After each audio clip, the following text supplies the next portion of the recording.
একটি সাপ ছিল যে বাস করত রাজকন্যার পেটে এবং প্রতি রাতে সে তাকে নিয়ন্ত্রণ করত।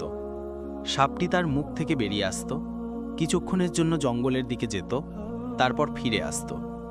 সকালে রাজকন্যা কিছুই জানত না তার অস্তিত্ব সম্পর্কে, এবং প্রাসাদের সবাই অজানা ছিল যে একটি সাপ 7 মিটার লম্বা তার ভেতরে বাস করত। তারা মনে করত তিনি একটি অদ্ভুত রোগে আক্রান্ত, যা তাকে সবসময় অচেতন করে রাখত।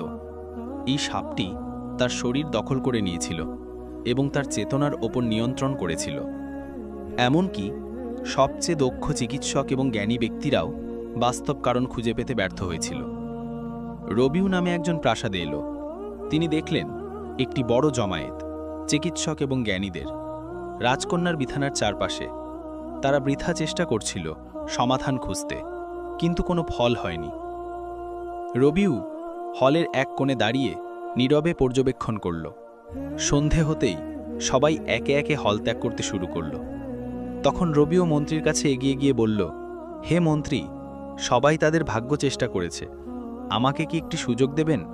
আমি রাজকন্যাকে সারাতে পারি।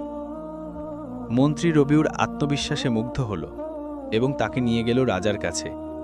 মন্ত্রী রাজার কাছে বিষয়টি উপস্থাপন করল। রাজা তখন হতাশ এবং সবকিছু থেকে নিরাশ হয়েছিল। তিনি রবিউর দিকে হতাশ দৃষ্টিতে তাকিয়ে বলল, বলো হে যুবক, কিভাবে তুমি আমার মেয়েকে সারাবে? রবিউ পূর্ণ আত্মবিশ্বাসে বলল, মহারাজ, আমাকে শুধু একটি রাত দিন, রাজকন্যার সাথে একান্তে কাটাতে। হয়তো আমি তার রোগের রহস্য উদ্ঘাটন করতে পারব। তার সাথে একা থাকা আমার জন্য জরুরি, যাতে আমি মনোযোগ দিয়ে লক্ষ্য করতে পারি যা অন্যরা লক্ষ্য করতে পারেনি। তার হতাশা সত্ত্বেও রবিউর আত্মবিশ্বাসী কথা রাজার হৃদয়ে কিছুটা আশা জাগাল। তিনি তাকে সেই রাতে রাজকন্যার সাথে থাকার অনুমতি দিলেন। রবিউ রাজকন্যার ঘরে প্রবেশ করল এবং পূর্ণ নীরবতায় বসে তাকে দূর থেকে পর্যবেক্ষণ করল, কাছে না গিয়ে। মধ্যরাতে যা ঘটল তা অবিশ্বাস্য। রাজকন্যার মুখ থেকে একটি বিশাল সাপ বেরিয়ে এলো, যিনি অচেতন অবস্থায় শুয়েছিলেন, এবং নিঃশব্দে প্রাসাদ পেরিয়ে জঙ্গলের দিকে চলে গেল। রবিউ তার জায়গায় স্থির হয়ে দাঁড়িয়ে সবকিছু দেখল, একটুও নড়াচড়া না করে।